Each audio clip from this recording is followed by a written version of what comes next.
के वचन के लिए धन्यवाद। धन्यवाद धन्यवाद धन्यवाद देते हैं मेरे पिता परमेश्वर जी, आज के दिन के लिए हर एक बातों के लिए परमेश्वर जी। आज का दिन हम आप ही की तरह से देखने पाए हैं मेरे पिता परमेश्वर जी।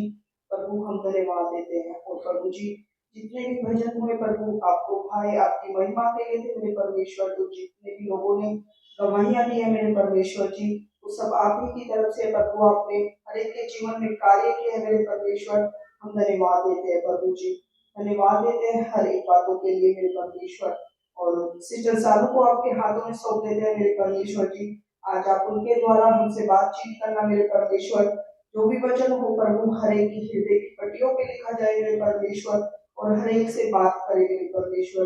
धन्यवाद देते हैं मेरे परमेश्वर जी, धन्यवाद हर एक बातों के लिए। आदर महिमा जलाल सब कुछ आपको देते ये प्रार्थना प्रभु यीशु मसीह के नाम से मांगते हैं। दया से सुने कबूल करें, आमीन। हालेलुया। अपनी अपनी बाइबल्स को हम निकाल लेंगे।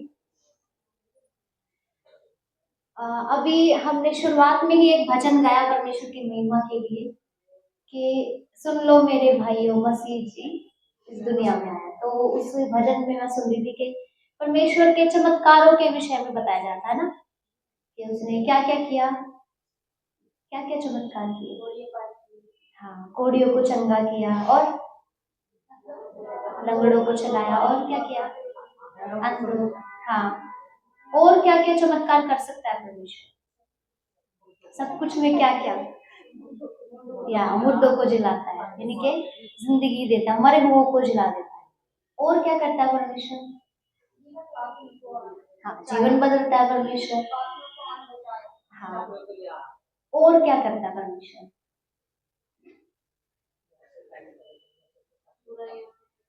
हाँ, और भी ये तो हमसे रिलेटेड हो गया, इसके अलावा और कुछ? राइट। और परमेश्वर ने सृष्टि को भी बनाया है ना। इतनी खूबसूरत सृष्टि को बनाया है। जब हम देखते हैं कितना अद्भुत है ना सब कुछ। जब हम देखते हैं कि कैसे पेड़ ग्रो करते हैं, कैसे फल उनमें लगते हैं, है ना। गाय चारा तो हरा खाती है लेकिन दूध सफेद देती है। हमें नहीं पता कैसे होता है, ये परमेश्वर का अद्भुत कार्य है ना। और पूरी सृष्टि को खुद ही चलाता है। वो चाहे तो सूर्य की गति को रोक सकता है, और उसने रोका भी है ना। बाइबल में हम यहोशू के बुक में जब पढ़ते हैं तो यहोशू ने कहा कि सूर्य जो है वो कहाँ पर रुक जाए, गिबोन पर उसने रोक दिया। तो ये परमेश्वर के कार्य है, और वो सब कुछ नाश भी कर सकता है ना। जैसे उसने बनाया है ना सब कुछ अपने वचन से, सिर्फ बोलकर, वैसे ही वो चाहे तो सब कुछ नाश भी कर सकता है। तो एकमात्र परमेश्वर ही इन अद्भुत कार्यों को कर सकता है। क्या कोई और कर सकता है? हमारे कहने से हो जाएगा क्या? नहीं हो सकता, सिर्फ परमेश्वर ही कर सकता है। तो परमेश्वर बहुत अद्भुत कार्य करता है, बहुत बड़े बड़े कार्य जो हमारी समझ से परे है। ये सब क्या है? परमेश्वर के अद्भुत कार्य, महान चमत्कार। लेकिन एक ऐसा कार्य है परमेश्वर का जो सबसे बड़ा है, सबसे अद्भुत कार्य जिसे हम कहेंगे, जिसमें परमेश्वर की सारी सामर्थ को हम देख सकते हैं। जो उसकी सामर्थ का ऐसी विधान है उसे हम पूरा देख सकते हैं, जिसे हम कहेंगे परमेश्वर का सबसे बड़ा अद्भुत कार्य। ये एक ऐसे कार्य के बारे में आज हम परमेश्वर के जानेंगे। हालेलुया। मैं चाहूंगी कि अपनी बाइबल को आप सभी निकालें, और उसमें हम पढ़ेंगे इफिसियों की किताब से। सभी अपनी बाइबल खोलें, सभी बड़े छोटे बच्चे सभी। अगर किसी के पास नहीं है तो एडजस्ट कर ले दूसरे से, एक बाइबल में दो हो जाए। इफिसियों की किताब अध्याय 3।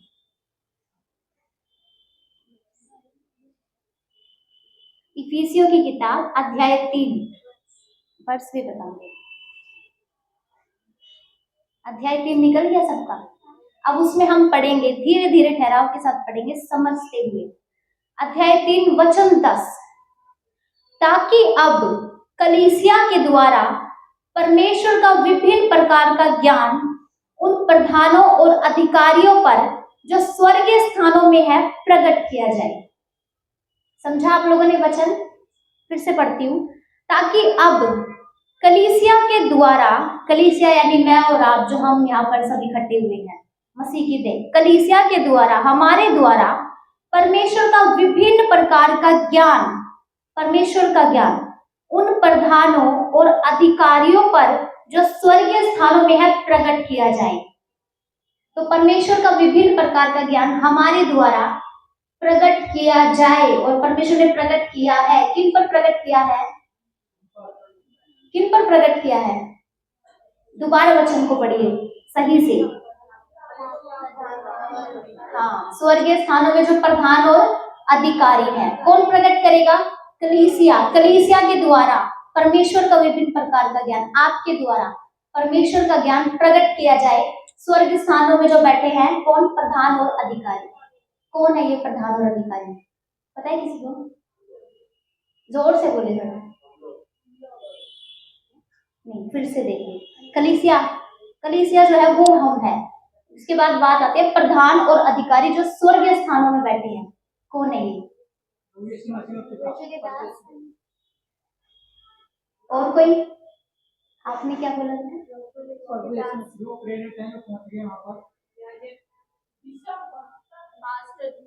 और कोई?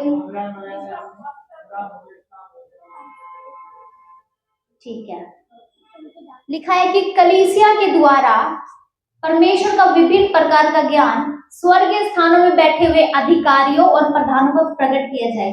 ये अधिकारी और प्रधान कौन है, इसको हम आज जानेंगे। हम इसी पुस्तक में पढ़ेंगे अध्याय 6 का 12 वचन 12, अध्याय 6 वचन 12। कोई पढ़ सकता है? ऊंची आवाज से तो पढ़े। क्योंकि हमारा यह महायुद्ध लहू और मांस से नहीं परंतु प्रधानों से और अधिकारियों से। वेट आ गया प्रधान और अधिकारी। अब आगे सुनिए।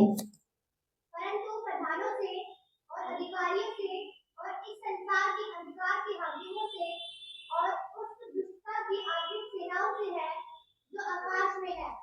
अब समझ में आया ये प्रधान और अधिकारी कौन है? कितने लोगों को समझ में आया? बाकियों को नहीं आया? बताइए कौन है प्रधान और अधिकारी? हाँ, शैतान और उसके दूत कहाँ रहते हैं? कहाँ एग्जिस्ट करते हैं वो? आकाश में। आकाश में वो रहते हैं। ठीक है, तो फिर से पढ़ेंगे हम इफिसियों अध्याय 3 वचन 10। ताकि अब कलीसिया के द्वारा परमेश्वर का विभिन्न प्रकार का ज्ञान उन प्रधानों और अधिकारियों पर जो स्वर्गीय स्थानों में है प्रकट किया जाए। आप समझे? परमेश्वर का विभिन्न प्रकार का ज्ञान कलीसिया के द्वारा किस पर प्रकट किया जाए? अंधकार की ताकतों पर। सोचिए कितना बड़ा प्रिविलेज है हमारा। हमारे द्वारा परमेश्वर अपना ज्ञान प्रकट कर रहा है। किस पर? शैतान पर और उसके दूतों पर। तो अभी हमने ये देखा कि ये प्रधान और अधिकारी कौन है जिनके ऊपर हम ज्ञान प्रकट करेंगे परमेश्वर का। अब बताइए परमेश्वर का ज्ञान क्या है? ओके, और वचन। और कोई? खरा वचन। अच्छा, एक वचन होता है, एक खरा वचन होता है। और बताइए कोई? परमेश्वर का ज्ञान क्या है? पूर्ण पवित्र शास्त्र। ठीक है, और प्रेम। और हाँ जी, और बोलते जाइए। और कोई? जी, और कोई? जब तक माइक नहीं हो रहा ठीक बोलते जाइए। हाँ जी, ओके। प्रेम दिखाना, परमेश्वर का ज्ञान।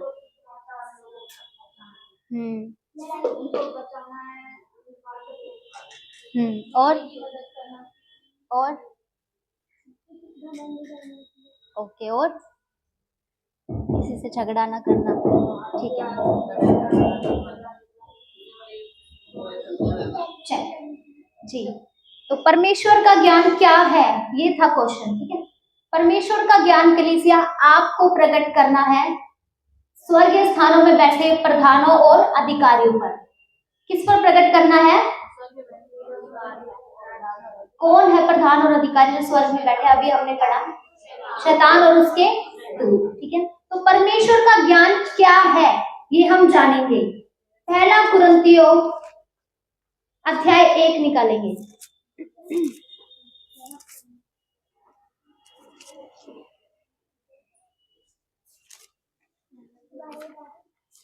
पहला कुरिन्थियों अध्याय 1 निकालें, वचन 30 पढ़े कोई।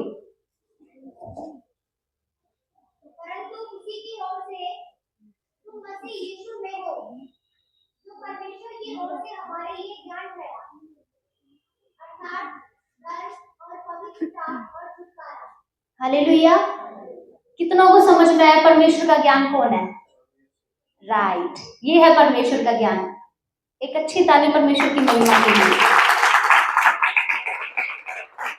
देखिए, आज हम क्या सीख रहे हैं कि परमेश्वर बड़े बड़े कार्य करता है, अद्भुत कार्य करता है, लेकिन एक ऐसे उसकी कार्य के बारे में हम सीख रहे हैं जो सबसे बड़ा है, सबसे अद्भुत है उसका वो कार्य।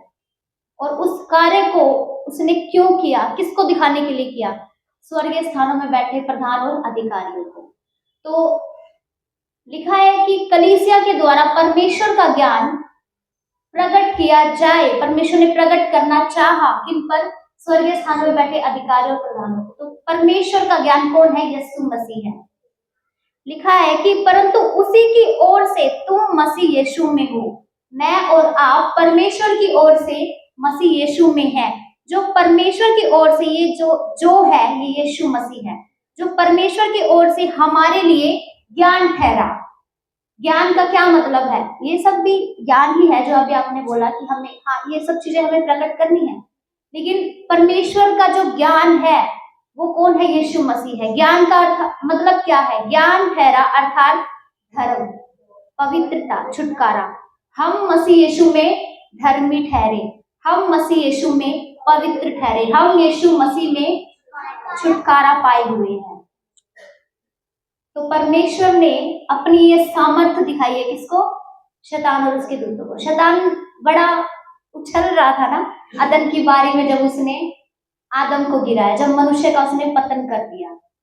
उसे ऐसा लग रहा था कि मैंने सर्वशक्तिमान को बड़ा कष्ट दिया है ना। उसकी परमेश्वर तो आनंद के साथ अपना घर बना रहा था, मनुष्य को बना रहा था। परमेश्वर बड़ा आनंदित था, है ना, कि मैं मनुष्य को बना के उसके साथ संगति करूंगा, लेकिन मैंने आके सब कुछ बिगाड़ दिया। मैंने मनुष्य को पाप में गिरा दिया। अब मैं देखता हूँ सर्वशक्तिमान क्या करेगा। शैतान को ऐसा लग रहा था, लेकिन बाइबल कहती है कि उसके ये करने से पहले ही परमेश्वर जानता था कि मनुष्य पाप में गिरेगा। उसके पास योजना पहले से ही थी।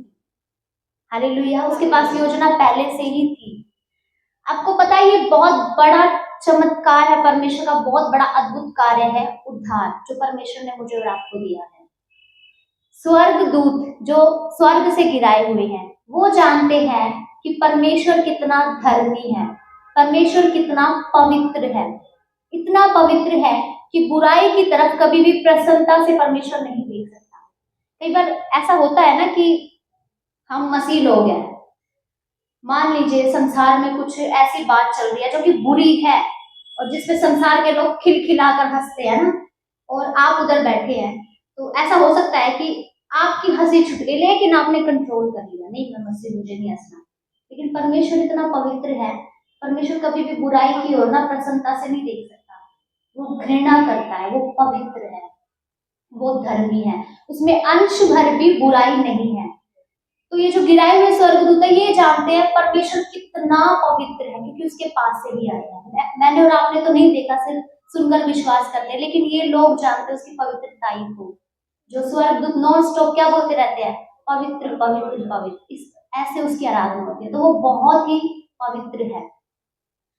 अब ये शैतान जो है, जब इसने मनुष्य को गिराया, पाप में गिराया, तो उसको लगा होगा कि हो ही नहीं सकता कि पवित्र परमेश्वर अब इस मनुष्य से संगति करे। जिस प्रकार मैं हमेशा के लिए ठुकरा दिया गया हूं ना, जिस प्रकार मैं पापी होने के बाद हमेशा के लिए दोषी ठहराया गया हूं ना, उसी प्रकार मनुष्य भी ऐसे हो ही नहीं सकता कि अब खुदा इस पापी मनुष्य से संगति करे। अब कैसे इससे संगति करेगा परमेश्वर? ऐसा उसने सोचा था। लेकिन बाइबल कहती है कि वो अपनी सामर्थ्य, अपना ज्ञान कलीसिया के द्वारा प्रधानों को दिखाएगा, ताकि उसकी ऐसी सामर्थ की जय जयकार हो। हालेलुया। ये अद्भुत चमत्कार है जो परमेश्वर ने किया है। फिर से इफिसियों की किताब में हम आएंगे,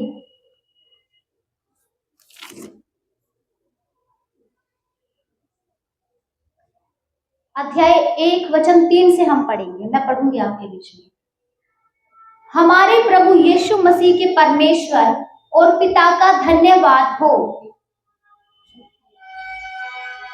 निकाल लिया सभी ने?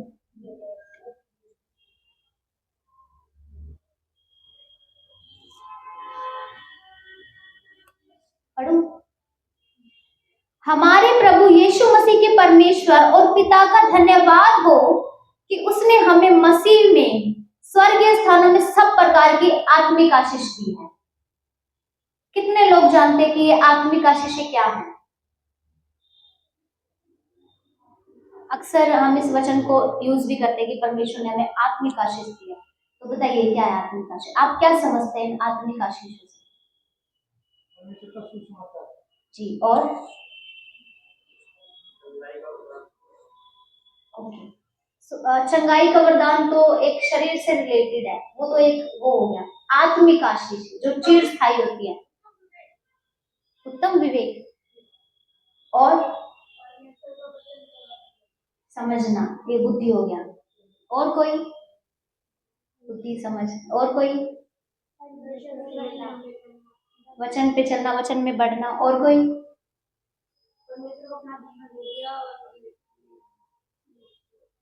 हमें आत्मिक आशीष मिली है। चलिए हम पढ़ते हैं। इसी वचन के आगे हमें बताया गया है कि कौन सी है वो आशीषें। हम पढ़ेंगे आज। लिखा है कि हमारे प्रभु यीशु मसीह के परमेश्वर और पिता का धन्यवाद हो कि उसने हमें मसीह में स्वर्गीय स्थानों में सब प्रकार की आत्मिक आशीषें दी हैं। ये आत्मिक आशीषें हैं। आगे लिखा है, जैसा उसने हमें जगत की उत्पत्ति से पहले उसमें चुन लिया। यह आपकी पहली आत्मिक आशीष है कि जगत की उत्पत्ति से पहले आप मसीह यीशु में चुने गए हैं। हालेलुया। आप जगत की उत्पत्ति से पहले मसीह यीशु में चुने गए हैं। जब फाउंडेशन भी नहीं डली थी जब अर्थ की, तब से आप चुने गए हैं। तो इसका मतलब कि परमेश्वर जानता था, शैतान की उस दुष्ट योजना के बारे में भी जानता था परमेश्वर। उसके बावजूद भी बहुत से लोग सवाल करते हैं ना कि अगर तुम्हारे परमेश्वर को पता था कि आदम फल खाएगा तो उसे रोका क्यों? क्यों रोके भाई? वो तो इतना सामर्थ्य हो तो बिगड़े हुए को बना सकता है, क्यों रोके? उसके पास तो सामर्थ्य है ना। तो परमेश्वर के पास प्लान बी था। ऐसा अक्सर बोलते हैं ना कि अगर वो ऐसे बिगाड़ेगा परमेश्वर की सृष्टि को तो वो बिगड़े हुए को ही बना सकता है। और यही तो उसकी खूबी है कि वो बिगड़े हुए को बना सकता है। हालेलुया। अक्सर क्या करते हैं लोग? बिगड़ी हुई चीज को फेंक देते हैं, लेकिन परमेश्वर उसे फिर से पुनर्जीवित करता है, फिर से उसे इस्तेमाल होने के योग्य बनाता है। हालेलुया। तो लिखा है कि हम जगत की उत्पत्ति से पहले उसमें चुने गए हैं। ये हमारी पहली आत्मिक आशीष है। हमेशा याद रखिएगा, जगत की उत्पत्ति से पहले चुने गए हो आप। जो भी आपकी छोटी मोटी परेशानी है, जब भी आए सामने, जब कभी भी शैतान आपके दिमाग से खेले, ये हो गया वो हो गया, आप जगत की उत्पत्ति से पहले चुने हुए हैं। तो ये सारी परेशानी कुछ भी नहीं है, परमेश्वर सबसे छुड़ा देगा। तो जगत की उत्पत्ति से पहले क्या है? चुने गए हैं। परमेश्वर ने इस खूबसूरत सृष्टि को भी नहीं बनाया था, ना पेड़ पौधे, ना पहाड़ झरने, कुछ भी नहीं बनाना। सबसे पहले क्या किया? जगत की उत्पत्ति से पहले अपने प्रियो को चुना, अपना अपना नाम लेकर। आप सोचिए, मुझे चुना गया है जगत की उत्पत्ति से पहले। कितना प्रेम परमेश्वर आपसे रखता है। तो हमें चुना गया, ये हमारी पहली आत्मिक आशीष है। जैसा उसने हमें जगत की उत्पत्ति से पहले उसमें चुन लिया। किस लिए चुन लिया? कि हम उसके निकट प्रेम में पवित्र और निर्दोष हों। इसीलिए परमेश्वर ने चुना है। हालेलुया। ये बुलाहट आपके और मेरे पास है कि सर्वशक्तिमान के निकट प्रेम में पवित्र और निर्दोष हो। कैसे होंगे? उसी के अनुग्रह से होंगे। हालेलुया। क्या संसारिक लोगों के पास ये बुलाहट है? नहीं है ना। उनके पास चाहे कुछ भी हो, चाहे कितना ही धन हो, कितना ही टैलेंट हो, कितनी ही वो खूबसूरत हो, उनको देख के कभी भी अपना तिरस्कार मत करना कि काश मेरे पास भी होता। नहीं, अपनी स्वर्गीय आत्मिक आशीषों को याद करना कि सर्वशक्तिमान ने मुझे जगत की उत्पत्ति से पहले चुन रखा है। हालेलुया। तो जगत की उत्पत्ति से पहले हम चुने हुए हैं ताकि उसके निकट प्रेम में क्या हो, निर्दोष और पवित्र हो। क्यों? क्योंकि उसे मालूम था कि हम पतन किए जाएंगे, हम पाप में गिरेंगे, लेकिन पहले से ही योजना को बनाकर रखा परमेश्वर ने। तो ये पहली आत्मिक आशीष है। आगे लिखा है, और अपनी इच्छा के भले अभिप्राय के अनुसार हमें अपने लिए पहले से ठहराया कि यीशु मसीह के द्वारा हम उसके लिए पालक पुत्र हो। यह दूसरी आत्मिक आशीष। पहली आत्मिक आशीष है कि जगत की उत्पत्ति से पहले क्या किया, चुन लिया ताकि प्रेम में पवित्र और निर्दोष हो। दूसरी आत्मिक आशीष है कि अडॉप्टेड चाइल्ड होने के लिए हमें ठहराया कि ये मेरा बेटा होगा, होगी, है, ऐसे हमें परमेश्वर ने ठहराया। यह दूसरी आत्मिक आशीष। और अपनी इच्छा के भले अभिप्राय के अनुसार हमें अपने लिए पहले से ठहराया कि यीशु मसीह के द्वारा हम उसके लिए पालक पुत्र हो। यीशु मसीह के द्वारा, कि उसके उस अनुग्रह की महिमा की स्तुति हो जिसे उसने हमें उस प्रिय में सेत में दिया। अनुग्रह की स्तुति। अच्छा, ऐसा क्यों नहीं लिखा कि उसने सृष्टि बनाई, उसकी स्तुति हो? हाँ, उसकी स्तुति हो, उसने सृष्टि बनाई, लेकिन इस कार्य पे देखिए कितना जोर देकर कहा गया है कि उसकी स्तुति हो, उसके अनुग्रह की स्तुति हो। तो सबसे बड़ा चमत्कार आज हम सीख रहे हैं, क्या है? उद्धार। मनुष्य बचाया गया है, पतन किया हुआ मनुष्य फिर से परमेश्वर के नजदीक आ सकता है। ये सबसे बड़ा चमत्कार है परमेश्वर का। किस पे प्रकट किया परमेश्वर ने? किसको दिखाया? शैतान और उसके दूतों को। हालेलुया। लिखा है कि उसके उस अनुग्रह की महिमा की स्तुति हो जिसे उसने हमें उस प्रिय में सेत में दिया है। फ्री में, कोई तपस्या नहीं करनी मनुष्य को, कोई अपने आप को कष्ट नहीं पहुंचाना, कुछ नहीं करना, बिल्कुल ऐसे मिला है सल्वेशन, बिल्कुल लड्डू है, कुछ नहीं करना, सब कुछ परमेश्वर ने आपके लिए किया है। मात्र विश्वास के द्वारा अनुग्रह से क्या होता है? उद्धार होता है। तो परमेश्वर का धन्यवाद उद्धार के लिए। लिखा है कि उसने हमें उस प्रिय में सेत में दिया। तो ये दूसरी आत्मिक आशीष हमारी। आगे लिखा है, हमको उसमें उसके लहू के द्वारा छुटकारा अर्थात अपराधों की क्षमा उसके उस अनुग्रह के धन के अनुसार मिला है जिसे उसने सारे ज्ञान और समझ सहित हम पर बहुतायत से किया। तो तीसरी आत्मिक आशीष क्या है? छुटकारा अर्थात पापों की क्षमा। पहली क्या थी आत्मिक आशीष? जगत की उत्पत्ति, सिर्फ चुने हुए नहीं, जगत की उत्पत्ति से पहले चुने हुए हैं। संसार के लोग क्या विश्वास करेंगे? जगत की उत्पत्ति से पहले उनका तो विश्वास ही उल्टा पुल्टा है, अपने आप बन गई सृष्टि, है ना, ऐसा विश्वास है ना, वो कहाँ विश्वास करेंगे? तो जगत की उत्पत्ति से पहले इतनी बड़ी बड़ी प्रतिज्ञाएं हमारा परमेश्वर हमें देता है। ऐसी अद्भुत बातें आपको कहीं नहीं मिलेंगी, आपकी उस बाइबल में मिलेंगी जिसे बहुत से लोग पढ़ते भी नहीं है, जिनकी बाइबलों पे धूल चढ़ जाती है। उस बाइबल में इतनी अद्भुत बातें मिलेंगी। तो पहली आत्मिक आशीष है हमारी कि जगत की उत्पत्ति से पहले चुने हुए हैं। दूसरी आत्मिक आशीष, राइट, लेपालक होने के लिए हमें ठहराया, अडॉप्टेड चाइल्ड। तीसरी आत्मिक आशीष छुटकारा अर्थात पापों की क्षमा हमें उसमें मिली। आगे लिखा है, क्योंकि उसने अपनी इच्छा का भेद उस भले अभिप्राय के अनुसार हमें बताया जिसे उसने अपने आप में ठान लिया था। क्या ठान लिया था? कि मैं अपना एक लौता दूंगा मनुष्य को फिर से अपनी उपस्थिति में लाने के लिए, कि समयों के पूरे होने का ऐसा प्रबंध हो कि जो कुछ स्वर्ग में है और जो कुछ पृथ्वी पर है सब कुछ वह मसीह में एकत्रित करे, उसी में जिसमें हम भी उसी की मनसा से जो अपनी इच्छा के मत के अनुसार सब कुछ करता है पहले से ठहराए जाकर मिरास बने, कि हम जिन्होंने पहले से मसीह पर आशा रखी थी उसकी महिमा की स्तुति के कारण हो। हालेलुया। हम उसकी महिमा की स्तुति के कारण है। कैसे हैं? क्योंकि हम पतन किए हुए थे, हम पतन किए हुए को फिर से उसने अपनी उपस्थिति में लेके आए, फिर से हम परमेश्वर के नजदीक आ सकते हैं। धर्मी ठहराता है। धर्मी ठहराने का अर्थ क्या होता है बताइए? आप धर्मी ठहराए गए हैं, इसका अर्थ आप क्या समझते हैं? धर्मी ठहराने का अर्थ ये है कि हाँ, मानो आपने कभी पाप किया ही नहीं, ऐसे परमेश्वर आपको धर्मी ठहराता है। परमेश्वर, मैं किसका नाम लूं? परमेश्वर काव्यांश को धर्मी ठहराता है।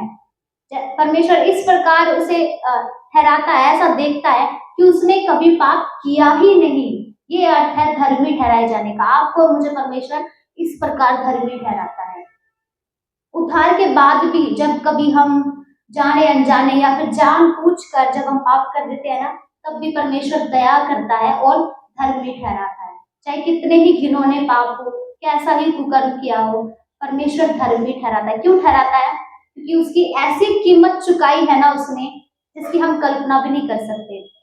जब हम कभी हिस्ट्री पढ़ते हैं यीशु मसीह के बारे में कि किस प्रकार उन्हें यातनाएं दी गई थी, हिस्ट्री क्या, जब हम बाइबल भी पढ़ते हैं, यशायाह की पुस्तक, तो लिखा है कि उसका रूप कैसा बिगड़ा हुआ था ना, इतना बिगड़ा हुआ था कि कोई कह नहीं सकता था कि ये कोई मनुष्य है। ऐसी यातनाएं दी हुई थी, इतने कोड़े लगे थे कि जो वेन्स होती है ना, जो अतड़ियां, वो बाहर आ गई थी।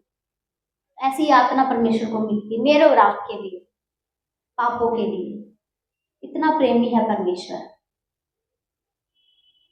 तो हम पढ़ रहे थे 13 से और उसी 12 से आई थी कि हम जिन्होंने पहले से मसीह पर आशा रखी थी उसकी महिमा की स्तुति के कारण हो। तो हम उसकी महिमा की स्तुति के कारण है। जो शैतान अपने आप में ज्यादा बन रहा था ना कि मैंने तो मनुष्य को परमेश्वर से दूर कर दिया था, तो परमेश्वर ने देखो फिर से नजदीक कर लिया। तो हम उसकी महिमा की स्तुति के कारण है, क्योंकि शैतान जानता है कि कैसे एक पवित्र परमेश्वर जो इतना पवित्र है, कैसे पापी मनुष्य से मेल मिलाप कर सकता है। तो यही तो उसकी सामर्थ है, यही तो उसकी ताकत है कि वो कर सकता है। हालेलुया। एक अच्छी ताली परमेश्वर को मिलनी चाहिए। आगे लिखा है, और उसी में तुम पर भी जब तुमने सत्य का वचन सुना जो तुम्हारे उद्धार का सुसमाचार है और जिस पर तुमने विश्वास किया, प्रतिज्ञा किए हुए पवित्र आत्मा की छाप लगी। ये कौन सी आशीष हमारी? कितनी आशीष पढ़ चुके हम? 3 हो गई। नहीं, हमारी चौथी आत्मिक आशीष है कि पवित्र आत्मा की छाप हम पर लगी है। वह उसके मोल लिए हुओं के छुटकारे के लिए हमारी मिरास का बयाना है कि उसकी महिमा की स्तुति हो। हालेलुया। सबसे बड़ा चमत्कार क्या है? उद्धार। पापी मनुष्य फिर से परमेश्वर की उपस्थिति में अब आ सकता है। ये जो बात है ना, आपके और मेरे लिए समझनी थोड़ी कठिन है, क्योंकि परमेश्वर को इतनी अच्छे से हम नहीं जानते, इतनी गहराई से नहीं जानते, सिर्फ सुनकर विश्वास करते हैं। लेकिन अभी जैसा मैंने कहा ना, स्वर्गदूत, एक जगह बाइबल कहती है कि स्वर्गदूत इन बातों को ध्यान से देखने की लालसा रखते हैं। पढ़ा है? कितने लोगों ने पढ़ा ये वचन? लिखा है ना, स्वर्गदूत भी इन बातों को ध्यान से देखने की लालसा रखते हैं। ये बातें बड़ी ही आश्चर्यजनक है उन दूतों के लिए, उन प्रधानों के लिए जिन्होंने मनुष्य को बिगाड़ा था। जब यीशु मसीह क्रूस पर चढ़ाए जा रहे थे, तो लिखा है कि उसने शैतान का खुल्लम खुल्ला तमाशा बनाया और क्रूस पर जय जयकार की ध्वनि सुनाई दी। हालेलुया। सबसे बड़ा चमत्कार परमेश्वर का, सबसे बड़ा अद्भुत कार्य परमेश्वर का, उद्धार। यीशु मसीह ने लंगड़े को चंगा किया, लेकिन लंगड़ा एक दिन मर जाएगा, अपने शरीर को छोड़ देगा। उसने मुर्दे को जिलाया, मुर्दा भी एक दिन मर जाएगा। उसने सृष्टि बनाई, लेकिन सृष्टि को भी एक दिन खत्म होना है। लेकिन ऐसा अद्भुत चमत्कार, ऐसा अद्भुत कार्य जो चिरस्थायी है मनुष्य के लिए, अनंत काल का जीवन, परमेश्वर ने उद्धार का द्वार खोल दिया। हालेलुया। एक अच्छी ताली परमेश्वर की महिमा के लिए।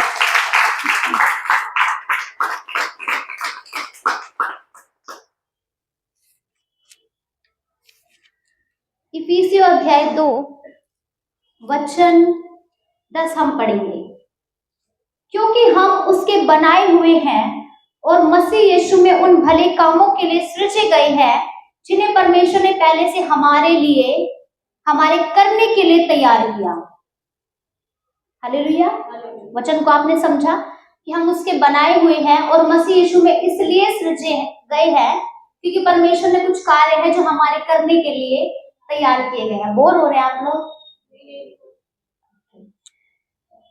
तो वचन कहता है कि हमें उद्धार दिया परमेश्वर ने, हमें पापों से छुटकारा दिया, हम पवित्र ठहरे, हम धर्मी ठहरे, लेकिन किस लिए? उसकी आशीषों का आनंद उठाने के लिए, है ना? हाँ, इसलिए भी, लेकिन सिर्फ इतना नहीं, सिर्फ उसकी आशीषों का आनंद उठाने के लिए, सिर्फ अपने लिए जीने के लिए, ऐसा नहीं। लिखा है कि उसने कार्य रखे हैं, कलीसिया के लिए कार्य रखे हैं, आपके करने के लिए उसने कुछ कार्य रखे हैं, पहले से ही डिजाइन करके रखा है, चाहे वो छोटा है या बड़ा है, लेकिन कार्य जरूर रखा है सबके लिए, जितने भी हैं, जितने भी बैठे हैं ना, सबके लिए, जो ब्रदर पीछे बैठ के फोन चला रहे हैं उनके लिए भी, सबके लिए रखे हैं, जितने बड़े छोटे हैं, सबके लिए परमेश्वर ने कार्य रखा है। लेकिन इंसान कार्य तभी करता है जब परमेश्वर का आत्मा उसके हृदय में कार्य करता है, ये अपनी सामर्थ्य से नहीं होता। तो प्रभु ने कार्य रखा है हम सबके लिए। हालेलुया। आगे पौलुस कहता है, अध्याय 4 वचन 11 से हम पढ़ते हैं, उसने कुछ को प्रेरित नियुक्त करके, और कुछ को भविष्यवक्ता नियुक्त करके, और कुछ को सुसमाचार सुनाने वाले नियुक्त करके, और कुछ को रखवाले और उपदेशक नियुक्त करके दे दिया, जिससे पवित्र लोग सिद्ध हो जाए और सेवा का काम किया जाए और मसीह की देह उन्नति पाए। तो कलीसिया के लिए कार्य रखा है, हमने अभी पढ़ा। अब लिखा है कि तुम सब नियुक्त किए गए हो, आप जितने भी हैं, आप बच्चे हैं, आप में से कोई पास्टर हो सकता है बड़े होके, आप में से कोई, हाँ अच्छा ऐसा रिएक्शन की कोई इवेंजलिस्ट हो सकता है, कोई अच्छा उपदेशक बन सकता है, कोई अच्छा गिवर हो सकता है, लेकिन परमेश्वर ने नियुक्त किया है आप सभी को, सबको नियुक्त किया है परमेश्वर ने। ये परमेश्वर का वचन है, किसी इंसान की वाणी नहीं है, कोई अपने मन से नहीं बोल रहा है, ये परमेश्वर का वचन है। हालेलुया। तो परमेश्वर ने नियुक्त किया है सभी को, सबको नियुक्त किया है, जितने भी हैं, जिनका ध्यान इधर उधर है ना, उनको भी नियुक्त किया है। समय आने में परमेश्वर कराएगा कार्य, कराएगा। तो सभी को नियुक्त किया गया है। किस लिए नियुक्त किया गया है? परमेश्वर की, राइट, एक तो परमेश्वर की देह उन्नति पाए, लिखा है ना 12 में, जिससे पवित्र लोग सिद्ध हो जाए। पवित्र लोग कौन होते हैं? हाँ, पवित्र लोग, राइट, हाँ, हम ऐसा बोल सकते हैं, हम जो इधर बैठे हैं, हम सब उद्धार पाके हम पवित्र ठहराए गए। अभी हमने पढ़ा ना, धर्मी ठहराए गए हैं, पवित्र ठहराए गए हैं। तो पवित्र लोग यानी कि उसकी कलीसिया सिद्ध हो जाए, इसीलिए परमेश्वर ने ड्यूटीज लगाई है। परमेश्वर ने किसी को उपदेशक, किसी को पास्टर, किसी को इवेंजलिस्ट बना दिया, परमेश्वर ने दान दे दिए परमेश्वर ने कि मेरे लोग जो है सिद्ध हो जाए। सिद्ध यानी यीशु के स्वरूप समानता में हो जाए, उसकी तरह स्वभाव में हो जाए मेरे लोग, ऐसा परमेश्वर ने नियुक्ति कर दी ताकि कलीसिया के पवित्र लोग सिद्ध हो जाए और सेवा का काम किया जाए, मिनिस्ट्री की जाए, मिनिस्ट्री आगे बढ़े, और क्या हो, मसीह की देह उन्नति पाए। ये 3 चीजें, पवित्र लोग सिद्ध हो जाए, सेवा का काम किया जाए और मसीह की देह उन्नति पाए।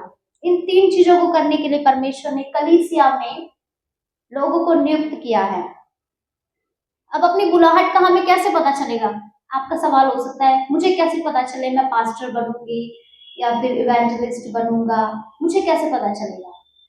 कंटिन्यू परमेश्वर के वचन में बने रहिए। एक समय है जब प्रभु का आत्मा आपकी अगुवाई करेगा। हालेलुया। तो पौलुस कहता है कि कलीसिया तुम्हें नियुक्त किया गया है, एक एक व्यक्ति को नियुक्त किया गया है ताकि पवित्र लोग सिद्ध हो जाए, सेवा का कार्य किया जाए और मेरी देह उन्नति पाए। और तुम मसीह यीशु में इसलिए बनाए गए हो ताकि जो कार्य तुम्हारे करने के लिए पहले से ही रखे हैं उन्हें करो। एक जगह हम पढ़ते हैं तो लिखा है कि यीशु मसीह हमारे लिए क्रूस पर इसलिए मर गया ताकि हम आगे का जीवन,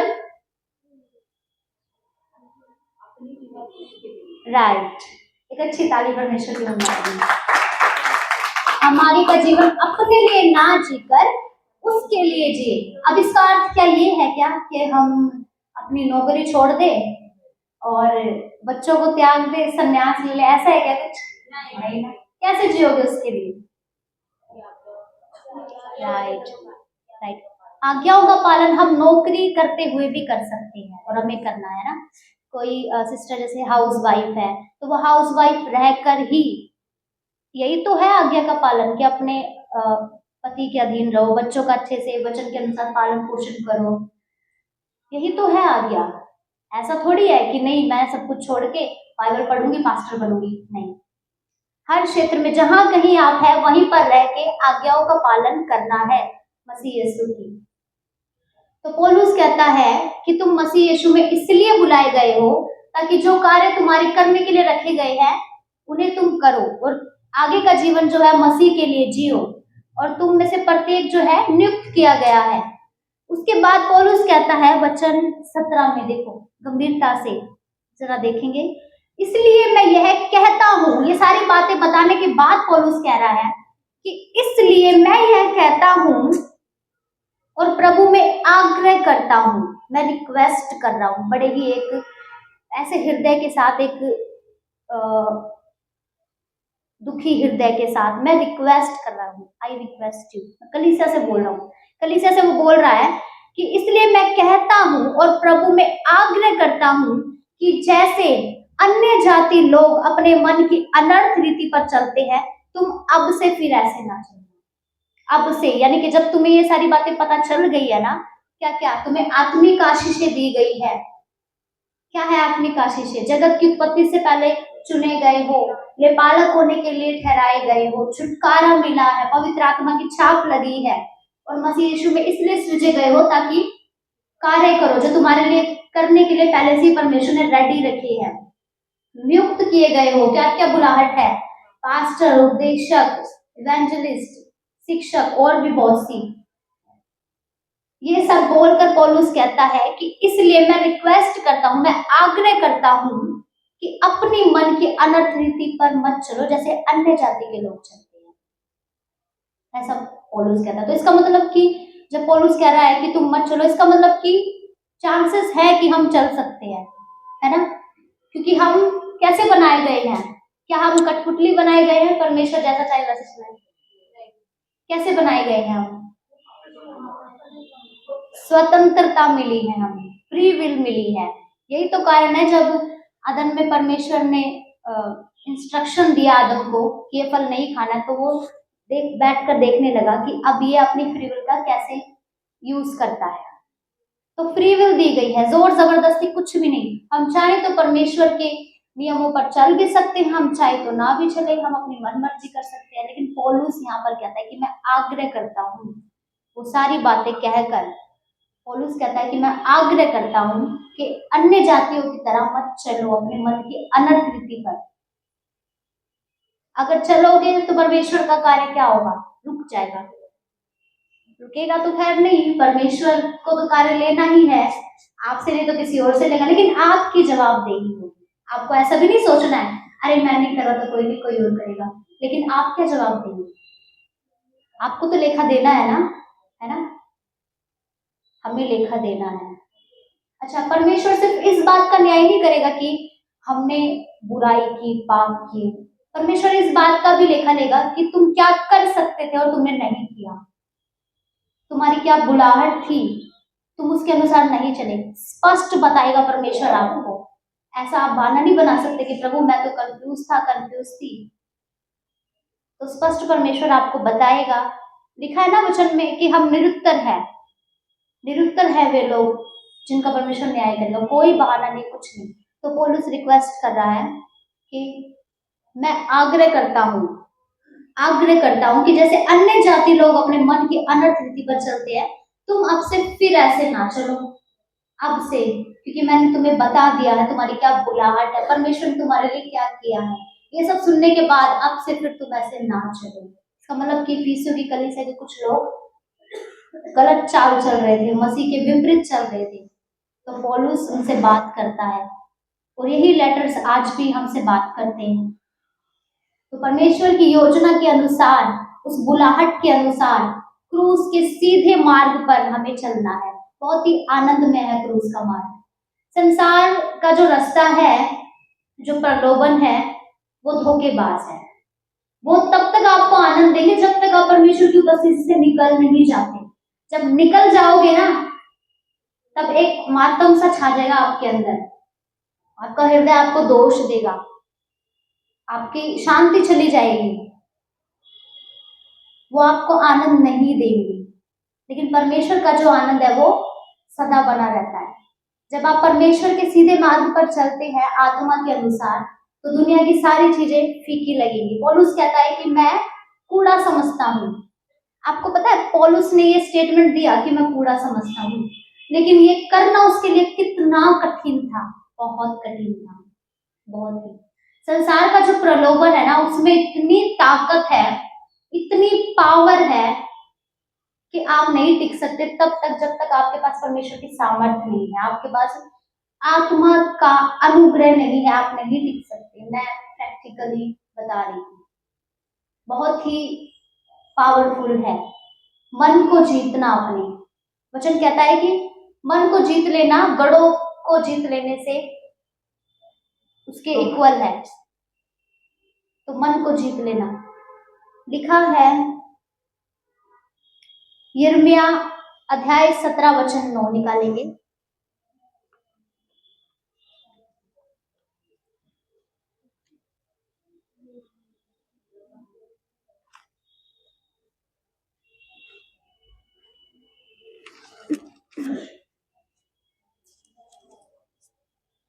वचन 9 निकाल लिया सबने? ओके। लिखा है मन तो सब वस्तुओं से अधिक धोखा देने वाला होता है, उसमें असाध्य रोग लगा है। कितने लोग जानते हैं असाध्य रोग क्या होता है? जिनका कोई इलाज नहीं, हमेशा भटकता रहेगा।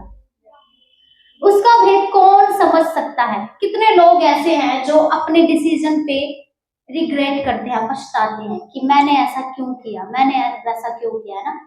बहुत से लोग परमेश्वर की इच्छा के विपरीत कार्य कर लेते हैं, चाहे वो कुछ भी हो सकता है परमेश्वर आपको किसी जगह से जाने से मना कर रहा हो, लेकिन आपका मन वहां जाने का है, तो आप क्या करोगे? बहाने बनाओगे। अच्छा, मैं एक इंसिडेंट शेयर करूंगी। एक चर्च था हमारे वहीं पर, एक लोकल कलीसिया, जो वहाँ की शिक्षाएं ठीक नहीं थी। तो जब मैंने वहां जाना शुरू किया तो मैंने प्रार्थना की, क्या मैं इधर जा सकती हूँ क्या परमेश्वर? तो मुझे स्पष्ट आया कि नहीं जाना, क्योंकि देखिए चर्चेस सारे अच्छे हैं, लेकिन कुछ बातें ऐसी होती है कि परमेश्वर आपको कहीं नहीं ले जाना चाह रहा। तो मैं क्या करती, मैं प्रार्थना करती जाऊँ या ना, स्पष्ट मुझे आया कि नहीं जाना। उसके बावजूद भी मैं क्या करती, मैं चिट्ठियां डालती, यस नो यस नो, जब तक यस नहीं आता मैं डालती रहती थी। तो हमारा जो मन है उसके अनुसार करने के लिए हम बहाने ढूंढते हैं, हम बहाने ढूंढते हैं उसके अनुसार करने के लिए, और हम कर भी लेते हैं। जब हम कर लेते हैं तो उसका जो प्रतिफल जब आता है तो हम रिग्रेट करते हैं, हम सोचते हैं कि हमने ऐसा क्यों किया, कितना अच्छा होता कि हम परमेश्वर की आज्ञा को मान लेते। और जिस समय हम उस मोड़ पर खड़े थे ना कि हमें परमेश्वर की आज्ञा को फॉलो करना था अपने मन को छोड़कर, वो समय भी बड़ा कठिन होता है। मैंने कहा ना कि संसार के जो प्रलोभन होते हैं ना, जब आपका मन फंसा होता है तो वो जो समय होता है बहुत ही कठिन होता है। बहुत पावर है शैतान के प्रलोभनों में, बहुत पावर है। ऐसे ही नहीं लिखा कि सकरा मार्ग जो है वो कठिन है, बहुत पावर है। तो आपको किस लेवल तक यीशु मसीह में मजबूत बनना है ये आपको जानना होगा, समझना होगा, किस लेवल तक आपको वचन में रूटेड होना है। तो लिखा है कि मन तो सब वस्तुओं से अधिक धोखा देने वाला होता है, शैतान से भी ज्यादा धोखा देने वाला, उसमें असाध्य रोग लगा है, उसका भेद कौन समझ सकता है? तो पौलुस कहता है कि अपने मन की अनर्थ रीति पर तुम मत चलो। हालेलुया। तो इस वचन के द्वारा परमेश्वर आपको आशीषित करे। हमने आज सीखा कि परमेश्वर का सबसे बड़ा, सबसे अद्भुत कार्य क्या है? उद्धार, जिसके द्वारा परमेश्वर ने अपनी सामर्थ को किनको दिखाया है? स्वर्गीय स्थानों में बैठे प्रधान और अधिकारियों को। हालेलुया। प्रभु इस वचन के द्वारा आपको आशीषित करे। सभी को जय मसीह।